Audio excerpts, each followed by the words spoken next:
मंच पे अपने साकेत गर्ल्स कॉलेज की मैम अनीता शुक्ला मैम को मंच पे बुलाती हूँ और उनका हम सभी बहुत बहुत स्वागत और अभिनंदन करते हैं और चाहते हैं कि मैम अपने शब्दों द्वारा हम सबको कुछ नया ज्ञान दे, कुछ अच्छी बातें बताएं। धन्यवाद। आज मिशन शक्ति में मंत्री जी द्वारा जो सराहनीय कार्य किया जा रहा है, सबसे पहले यहाँ पर उपस्थित डॉक्टर दयाराम मौर्य रत्न जी, हमारे पिता तुल्य आनंद मोहन ओझा जी मंत्री जी और एनजी सेंटर कॉलेज के प्रिंसिपल शाहिदा जी और सभी सम्मानित बंधु महिला और पुरुष सभी को मेरा सादर प्रणाम है। मैं doctor Anita Pandey, vice principal Saket trust PG college. अभी मंत्री जी ने कहा कि आरक्षण चाहिए, तो हम थोड़ा सा बोल दें, क्योंकि बिना पुरुषों के एक दिन घर आप सोच के देखिए महिलाएं चला सकती हैं कि नहीं, सोचना पड़ता होगा। तो यत्र नार्यस्तु पूज्यन्ते तत्र रमन्ते देवता। महिला और पुरुष दोनों एक दूसरे के पूरक हैं, बिना एक के कोई घर चल नहीं सकता।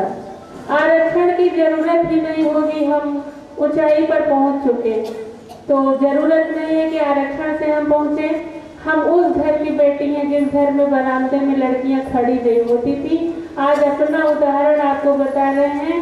PV inter college topper, gold medalist, PVDC topper, 3 subject से एमए पीएचडी हमने किया है। मेरे पिताजी, मेरी कोई बहन, मेरी कोई भाभी नौकरी नहीं करती और मैंने भी नौकरी ढूंढा नहीं, डॉक्टर बीएस सिंह प्रिंसिपल बुला के हमको नौकरी दिए। आपको हम अपनी कहानी बता रहे हैं, जो कि मेरे यहाँ बाहर निकलने नहीं दिया जाता था। अभी भी मैं अपने पापा को डरती हूँ, कभी जवाब नहीं दिए हैं। मैं कार चला लेती हूँ, मेरे पास स्कूटी है, मेरी खुद की कमाई की 4 व्हीलर हमने ले लिया है। तो आप इतनी ऊंचाई पर जाइए कि आपके माँ बाप आपको मना ही न कर पाए। इंटर हमने टॉप किया तो मेरे पापा ना पढ़ाते, हम इसलिए आपको बता रहे हैं सही, क्योंकि शादी हो जाती है उसके बाद कोई पढ़ता नहीं। लेकिन मेरे सर लोग ने कहा बिटिया को कहाँ पढ़ाएंगे, BH2 में, इलाहाबाद में। तो ये हम भी एक बेटी हैं, आप शालीनता से भी पढ़ सकती हैं, आगे बढ़ सकती हैं। जरूरत नहीं है कि पुरुषों को पीछे ढकेल करके हम आगे बढ़े। बिना पुरुष के आगे बढ़ ही नहीं सकता कोई।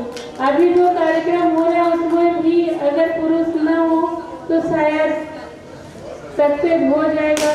लेकिन हम इसलिए बोल रहे हैं कि हम 300 बच्चे हमारे राष्ट्रीय सेवा योजना की लड़कियां हैं साकेत महाविद्यालय में लेकर के जाते हैं, तो गांव में बोलती हैं कि बेटा आपका कुछ नहीं करेगा। मेरे एक बेटा ही है, बेटी नहीं है। भगवान बेटा बेटी सब अच्छे होते हैं, लेकिन वो बेटी की तरह अगर कहेंगे तो वो काम करता है। बेटे भी अच्छे होते हैं, बेटियां भी अच्छी होती हैं, बेटियां भी बेकार होती हैं। उन माँ बाप से पूछिए जिनकी बेटियां माँ बाप को छोड़कर चली जाती हैं। तो बेटियां अपना इतिहास खराब करती हैं तो माँ बाप डरता है, क्योंकि उनकी डिग्निटी, उनकी प्रतिष्ठा पर सवाल आता है, इसलिए माँ बाप डरता है उनको बाहर निकालने। तो ऐसा बनो कि कभी कोई माँ बाप डरे ही ना।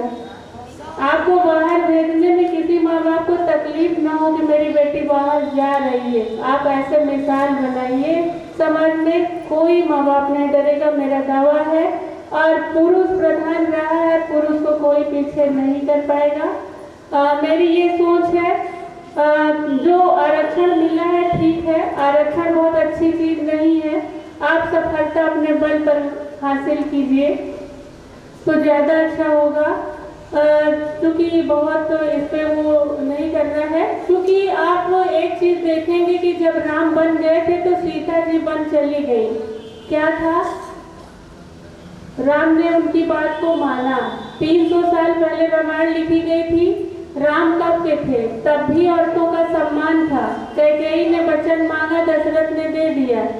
महिलाओं का सम्मान प्राचीन काल में भी था। ये जो बीच के मुगल या ऐसे काल आए जब सती प्रथा और नारियों की स्थिति गंभीर हो गई, तो ये महिलाओं का वेद पुराण रामायण उठा के आप देख लेंगे, पहले भी सम्मान था। 1857 में स्वतंत्रता आंदोलन शुरू हुआ, झांसी की रानी लक्ष्मीबाई अपने दम पर अपना नाम लिखा थे इतिहास के पन्ने पर। उनके साथ कोई नहीं था। उनके माँ बाप का नाम कोई जानता है? चमक उठी सन 57 में वह तलवार पुरानी थी, बुंदेले हर बोलों के मुँह हमने सुनी कहानी थी। तो ऐसा बनिए कि बच्चे के नाम से माँ बाप जाना जाए। आरक्षण की कोई जरूरत ही नहीं। आप ऐसे बनिए कि आप समाज में निकलें तो आपको कोई बोल न सके कि माँ बाप का सिर नीचा हो जाए कभी कि उनकी बिटिया ने ऐसा किया है। समाज स्वयं बदल जाएगा, पुरुष बदल जाएंगे। पुरुष भी अच्छे हैं, सब नहीं बेकार हैं। लड़कियां भी कुछ ऐसे हैं, पुरुष भी कुछ ऐसे हैं, बराबर है। तो बिना पुरुष के कोई घर होगा तो वो औरत जानती होगी घर कैसे चलता है।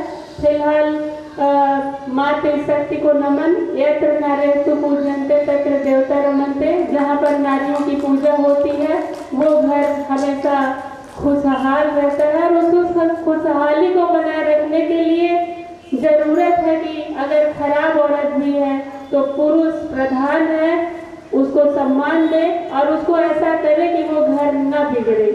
आजकल आप देख रहे हैं तलाक के मामले बढ़ रहे हैं। उसमें पुरुषों की गलती है कि लड़कियों की कि हम पढ़ लिए। पढ़ने का मतलब ये नहीं है कि हम घर तोड़ डालें।